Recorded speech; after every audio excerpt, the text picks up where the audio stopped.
Hi, I'm Joan Newcomb, and today's Sit and Talk is probably more about navigating through chaotic and challenging times. So I just recently moved into a house that's not complete yet.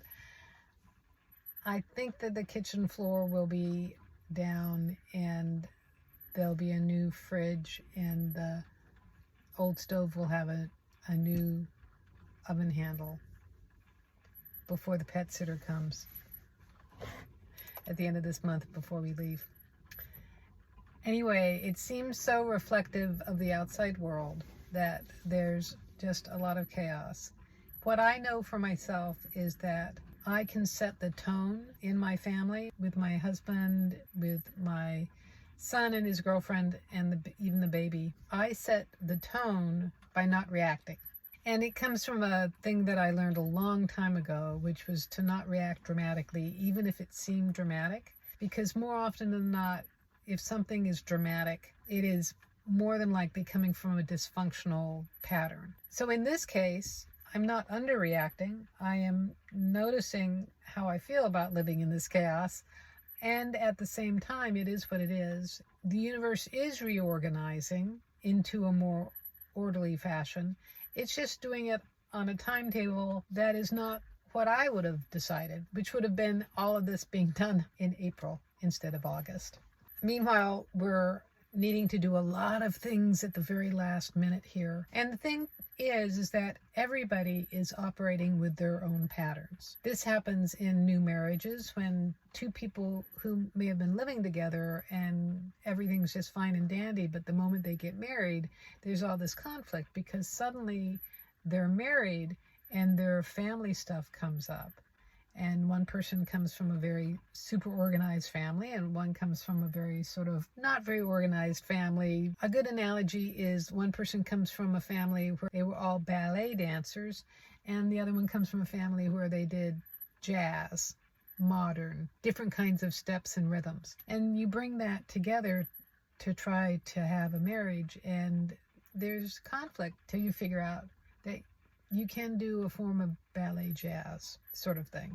And I think that this is a time that a lot of people's patterns are coming up. We're in the midst of this consciousness evolution. Greater light is coming into form, which means that greater light of consciousness is coming into each one of us. We ourselves as consciousness are embodying our physical form more.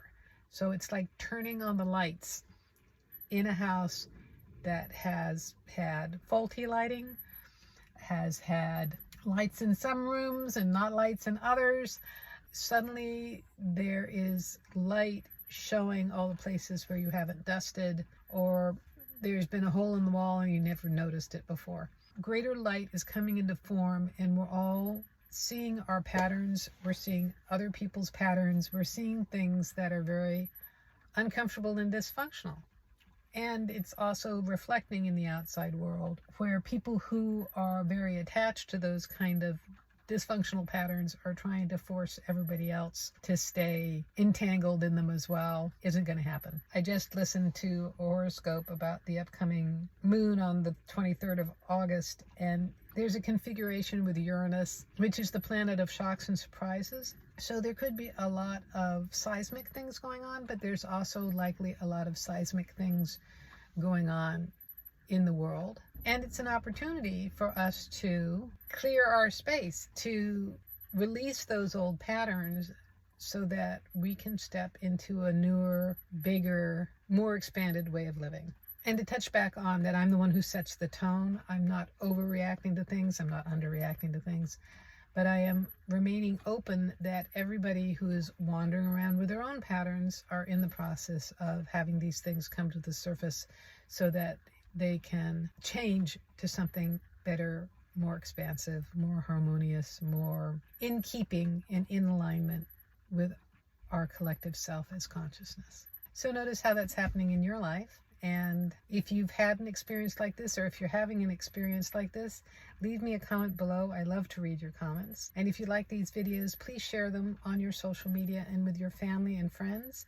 And like, subscribe, click the heart, the thumbs up, And that way you're telling the algorithm, share this far and wide and get this out to people who really need to see this information.